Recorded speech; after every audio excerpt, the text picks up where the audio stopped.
Hey everyone, just getting my camera set up here.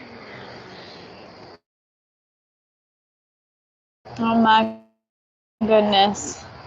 This is our first live garden tour. I'm just going to take a seat here in the middle of the garden.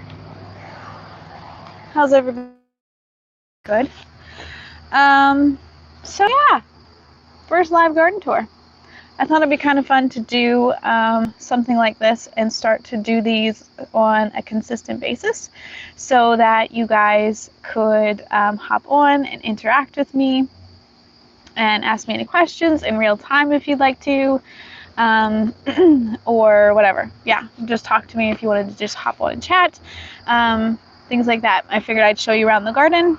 I'm kind of thinking making this maybe a monthly thing until, of course, there's nothing in the garden because it's too cold, and then picking it back up next spring. We'll see how it goes, but that's kind of my thought process behind it. Was it would be fun to do like a monthly live garden tour so you guys could see the garden and the progress throughout the months, and then also you guys can hop on and interact with me, and I thought that would be super fun.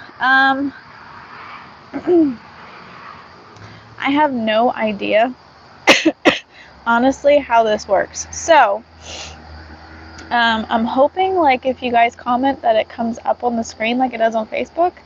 I've never done a live on, that's a lie. I have done a live on YouTube before, but it's been a while and I don't remember how it works.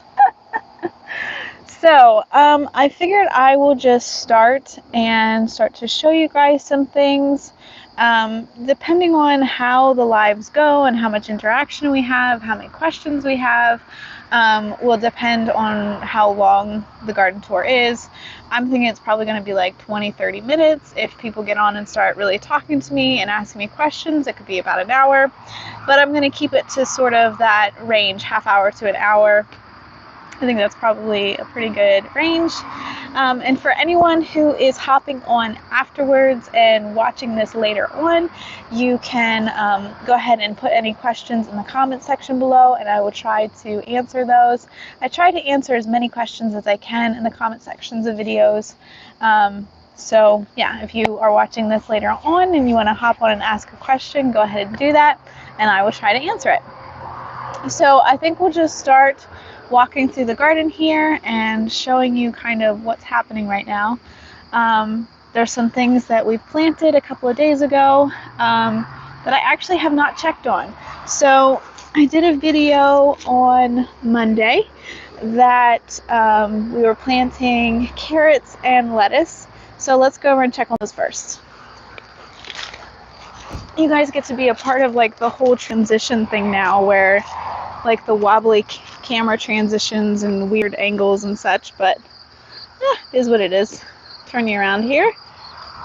And let's see, this is where we planted the carrots. And I'm not seeing anything yet. That's pretty typical though of carrots. Over here is where we planted the red lettuce, and there's some lettuce coming up. Man, I really like heavily sowed that spot right there, didn't I? Jeez. I don't know if you guys can see that or not, but there's a whole bunch of little green shoots coming up. Super exciting. Excuse me. Over here we planted some green lettuce, and as you guys can see, it's coming up, and we got a weed. Get him out of there. But there is some green lettuce. Some spots I really sowed heavy. Oh well. I think these marigolds are really coming into their own now that it's starting to cool off a bit, and they look amazing. So pretty. Love them. I'm so glad I decided to put them in here. I actually normally don't really like marigolds. I personally don't love the smell of them, and they're such like an overused flower. Like, I don't know. They just... It's like everybody had marigolds for the longest time, and I never really saw the benefit of them, but I am so happy I used them this year. I love them. They're so beautiful, such a bright... The buds over the over the edge there. Here are some, what are these called? Nasturtiums. And these ones are like an orangey color. Beautiful. I love how so pretty. And then we have some yellow nasturtiums over here. These nasturtium plants, though, like seriously, massive. So yeah, that's what's not beautiful. We still have a few tomato plants here that I'm getting ready to pull off this section of fence, and I think I'm going to plant some sugar snap peas. So like the peas that you get from in stir fries and things like that. I think I'm going to plant them along here. I think that would be a good spot for them. Here's some mint, one of my kids' favorite things to come up and eat at. Oh look, Mr. Bumblebee playing in the in the zinnias out there. Here's some more tomatoes, looking all right. The tomato plants though are really quite done for the season. There's so much going on with them, they're not happy. These are the tomato plants. Let me see if I can get a better angle here for you. These right here are the tomato plants that I planted several weeks after my normal plant of tomatoes because I had killed the tomatoes that were here. So these guys are still looking really nice and healthy, and they're starting to set more fruit. So I'm going to be having fruit from those after my other tomato plants here are done. These guys down here look a little better. I don't know why. These guys actually get less sun, so it's kind of surprising to me that these ones would be doing better than the ones in full sun. But so we have some cherry tomatoes. Again, kind of looking terrible. This is the time of the season to just rip things out, but I'm still harvesting a little bit of fruit off of them. So I want to pick as much as I can off of this before I pull this plant out, and obviously he does not look great. Here we got some mass. This tomato plant was my only one that got affected by tomato hornworms this year. You can see the damage right there. Whenever you can see like a stem just completely defoliated like that, that is the damage of a tomato hornworm. And I don't even know where he went, to be honest with you. So I kept looking for him. I couldn't find him, and he didn't. Oh goodness. Okay, there we go. All right, guys. He didn't even. Oh, I have no idea. This right here. Something awesome about overflowing. Go.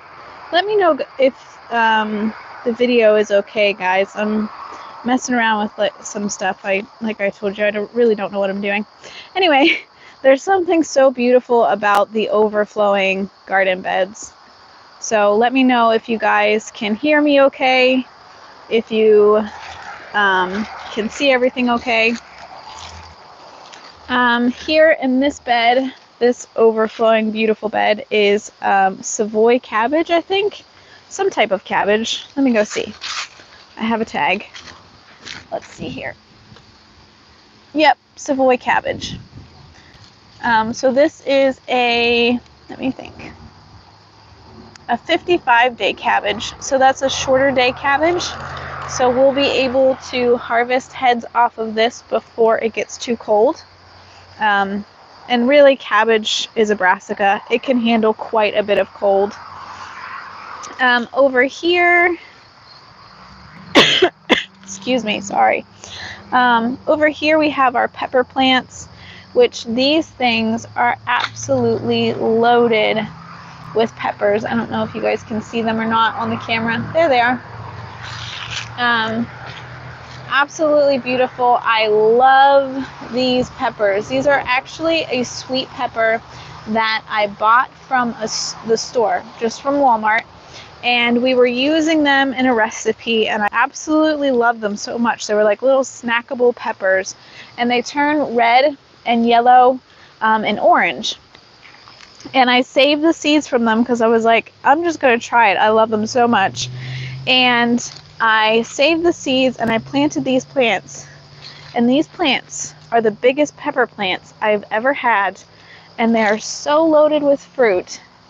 It's insane. I don't know if you guys can see in there and see like the different things, but there's so much fruit on there. It's insane. And here we have some white eggplant, which are going to be ready to harvest. Here we have some green beans. Let's see, are there any beans on here? Let's look. These green beans are going wild. Hey, there's a little one. Get out of the way. There. There's one. I just came through and harvested off of these the other day, so I can't imagine there'd be too many yet. But they all look really nice. The plants look great. Down here through the center, I had a whole bunch of kale, and I would like to get something planted in here again, but I'm not really sure what I should plant there, and I'm not sure how much bigger these green beans are going to get, so I'm a little nervous about putting something in there and then the green beans kind of taking them over. In this bed here, I have some cauliflower. So that's what this is. And a whole bunch of weeds. You guys know how it is, right? A whole bunch of weeds. This bed does not look as happy and as healthy as the other beds of brassicas. So like the broccoli and the cabbage look so much better than this cauliflower does. And I'm not sure if that's just the nature of cauliflower. Like if it's just not as striking of a plant. But I don't know. It seems like really floppy and kind of weird to me. But we're just going to let it go and see how it does. Yeah. So that's that bed. I noticed, like, if you look at it, it looks like they're all reaching that way. And this bed gets the most sun. Or, I'm sorry, the most shade. So I'm wondering if maybe they're not getting enough sun, which would be sad because I can't transplant all of those. I don't have anywhere to put them in a sunnier location right now anyway. Let's see. Right here, this beautiful vine. This is orange appeal vine. Let me show you the flower up close. Isn't that gorgeous? I absolutely love this vine. Has a beautiful structure and it goes wild. My only complaint would be that there aren't a ton of blooms on it, and I don't know if that's normal. I don't know if maybe mine is just, I don't know. Maybe there's something wrong with it. Maybe I didn't do something right, but there aren't a ton of blooms on it, so that's my only complaint there. Let's go out here. I'll show you the front side of the garden.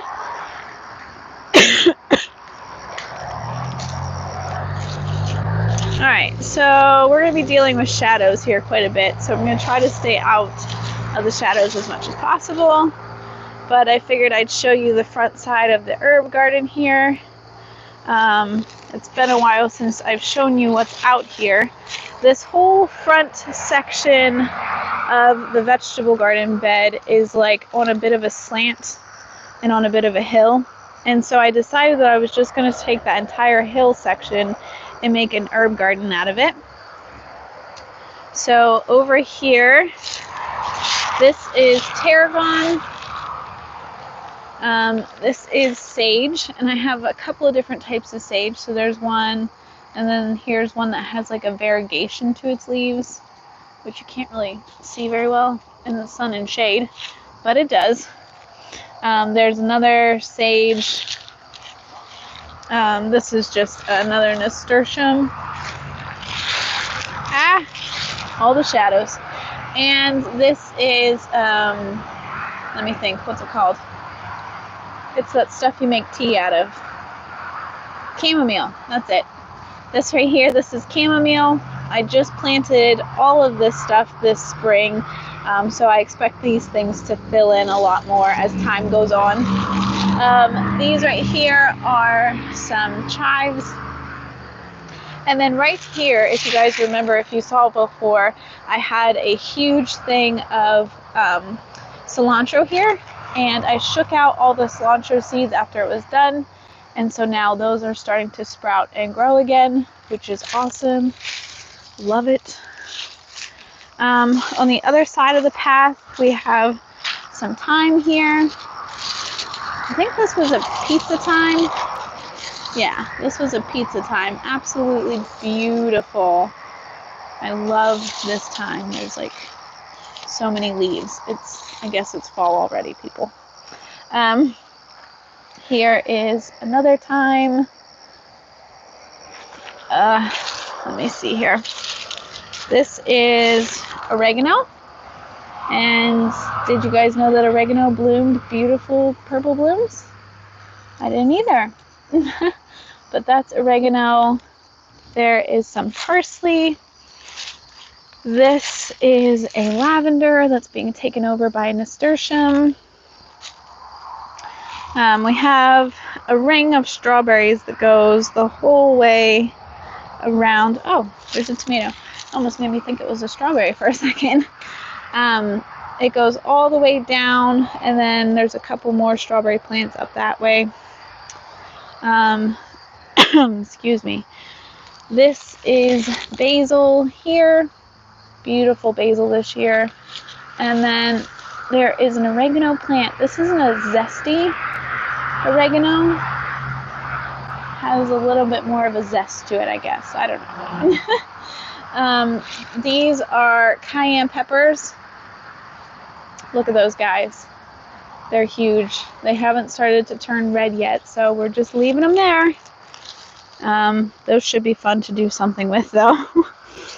Here we have some rosemary. Love rosemary. It's one of my favorite herbs. I actually had some rosemary plants planted in a different garden, and it survived my winters for 3 years, and it became this big bush of rosemary, and it was gorgeous. And I was so excited because rosemary is not really supposed to last in my zone, and it lasted for 3 years, and then last year I lost it, so I was kind of sad about that. But planted some more. Here we have some more basil that's going to seed on me. Here in this open spot, let me get to the side here. Here in this open spot, we had a gorgeous drift of sunflowers that I planted earlier on this year, and they were so pretty most of the year, but now they were done, so I pulled them out. And then we have our zinnia patch, which has been featured on many different occasions, and unfortunately it's pretty much blooming out for the season. Let me see if I can get a better shot for you here. There's still excuse me, there's still some beautiful flowers on here, and that's why I haven't pulled them all out yet, but there's definitely a lot that are past their prime. Here we have some more strawberries, and this is where I planted a bunch of Walla Walla onions this spring. I'm thinking that I'm probably going to be putting a lot of garlic in here and a few other spaces. I want to plant a good bit of garlic this year, so that's the plan for that. I also wanted to give you guys a little bit of an update on, here, let me turn this around. There we go. Give you guys a little bit of an update on the tarp that I was doing. What do we call that? Like, what is that called? I can't remember. But anyway, you lay down a tarp to get a space ready, like a new flower bed space or a new garden space, and instead of digging up the sod and the grass and everything, you just lay tarps down over the top of it to kill the grass and the seeds and the weeds and everything that's there, and then it just makes prepping the space much easier. And so I decided to do that kind of in my own little way. And technically you're supposed to use black tarp, but I didn't have black tarp on hand. And in the video, I prefaced it with saying that this is not necessarily a how-to. This is just how I'm doing it. I'm going to let you know if it works or not. So that's what this is. This is an experiment to see if what I had on hand would just work the same way, or do you have to go out and get the black tarps and stuff like that. So let's check on the grass under these tarps and see if it's working. Okay, so I have not checked on this in, probably about a week. So, yeah. So that's what it looked like before, and this is what it looks like now. So it's definitely dying back. There's definitely still quite a bit of green in there. A lot of the buttonweed is like going strong. It's like no big deal. Yeah, some of your tougher weeds are still definitely there. So I'm gonna leave this on for a while yet, until all of that is really broken down and becomes nice and like composted down into the soil. That's kind of the goal there, is I want to get all of that stuff so that there's no more green left, and so that you can't even really tell that it's grass. It just all composts down and enriches the soil underneath. So that's sort of the plan there. Let's see. I just shot a video earlier today about a space that I'm super excited about, but you guys won't get to see it until Monday, so I can't walk past that space and spoil it. But I will take you out and I'll show you what the hydrangeas are looking like right now, because they are starting to color up a little bit. I noticed the other day, I just drove past them, so I'm not sure how colored up they are, but I was like, ooh, they're starting to change color. So let's walk up there and see those real quick. And then we'll probably end our garden tour there, unless anybody has any questions.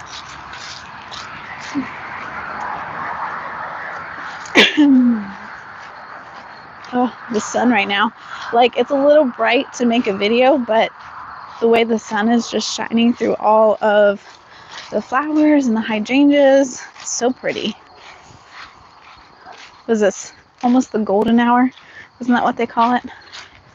Anyway, almost there. It's a bit of a walk. Okay, let's flip the camera around and show you here. So I'll just give you an overview this way. I know it's going to be kind of hard to see, but I wanted you to see. Nope, you can't really tell. I was going to say, I was hoping you could see how the sun was shining through the flowers, but it really just looks too bright on the camera. So this is how they're looking. Oh, there, that one. That one has some color. Do you see that pink color on there? Oh, isn't that pretty? So these will blush pink and look absolutely gorgeous as it starts to get cooler and cooler. Here's that one that we moved a couple of weeks ago. This one was one that was struggling in a different area that I had it, and it already has put on a bunch of new leaves and has pushed out some new buds, some fresh looking blooms, not buds, fresh looking blooms, and it's looking good. It's definitely still not as big as the others, but he's hanging in there. He's definitely doing better. So let's walk up here and take a look. Oh, there's so many leaves on the ground already. Do you guys see that? So many leaves already. Our leaves aren't even turning color. They're just all falling down. So, oh, this one, that one's pretty. Look at that. So pretty. Okay. Let me come over here, show you how the grasses are doing and the Rudbeckia that we planted. I need to come up here and deadhead these. As I was driving past again, I noticed that I'll come up here and deadhead those, clean up all this kind of growth, and get them looking nice and fresh again. But yeah, the grasses are looking nice. The sedum, so pretty. These ones are absolutely drenched in leaves. What the heck? Do you guys have leaves everywhere already? But yeah, the grasses are looking beautiful. Hydrangeas are looking beautiful. Everything up here is doing pretty good. I just need to deadhead those Rebecca. So, super excited about that. I love these hydrangeas. Hydrangeas are one of my favorite flowers, although I don't know if you can call it a flower because it's a shrub, but it's still a bloom, right? So it's still a flower. So anyway, I am super happy about those and how they're doing. Oh, here, I'll show you this. So this is how this, if you guys follow me on Instagram, which you should if you don't, this is what happens whenever I'm making Instagram stories, is I walk around the property and I'm like, okay, I'm done now. Oh, okay, I'll put it away now. Or, oh, I'm done. And then I'll walk past something. I'll be like, ooh, I'll show them this. Ooh, I'll show them that. So I wanted to show you these sedum right now because honestly, look at that. Sedum are one of my absolute favorites. Oh, look at this bee. Oh my gosh. Look at him living his bee life. Oh my word. Oh, there's another one. That's the other thing is pollinators are constantly all over the sedum. Like this is a pollinator magnet. These plants out here are Munstead Lavender. Ooh, we got one bloom. Pretty. So there's Munstead Lavender. I have some coleus in here. And then just these glorious sedum. I have some, let's see, I have some echinacea here, which honestly I'm not very happy with. I absolutely love echinacea, but for some reason these get so tall and they always just flop over. I mean, look at that. So sad. So I'm probably going to do something different here. This is Yarrow. This is an old bloom stock. But look at that fluffy mound of Yarrow. Geesh. Don't know where all the blooms are, but he's probably done for the season. I have no idea what this is called. I forget. We just did a video on this, planting this, and it's beautiful. And look at these sweet little white blooms against the dark foliage and the red stems. Isn't that pretty? That's why I planted them. I think I planted them too close to the edge though. I didn't realize that they were going to kind of lean forward like they are, and I kind of want to push them back and put something in front of them, I think. So we'll probably end up doing that. Ooh, this one looks really pretty though. Look at that one. The structure of that plant is gorgeous. Anyway, yeah. So this is the bed that's going to be changing pretty drastically here. This butterfly bush here got a major haircut a couple weeks ago, and he is already totally flushed out, all new growth. But he is just way too big for this area, so he's going to be moving. All of this stuff in here is like full sun-loving perennials, and this space I've determined is just not a full sun space. So a few things that I will be learning. Oh, hello. Few things that I will be leaving are these beautiful foxglove, but yeah, there's not going to be too much left in this bed. It's going to be getting a major makeover, and I'm going to be using things that can handle a lot more shade. I think that's what's going on here. I have some roses in that bed. I have some salvia in that bed. I have echinacea in that bed, some grasses, just different things, and none of it is happy. The only thing that's going insane is the butterfly bush.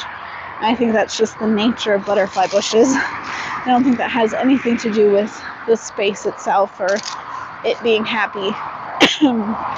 So anyway, well, I think that's about it for today.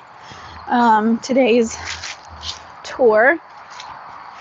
If you are watching this back and you have any questions for me about this video, about something you see on this video, or even another video where maybe something on here reminded you of something that you watched and you had a question about, go ahead and leave it in the comments below. I would love to try to answer those for you. Or if you just want to pop in and say hi, I love that too. Whatever works for you guys. All right, well, that's it for our first live tour. I hope you guys enjoyed it, and we'll see you in the next one. Oh, there we go. See ya!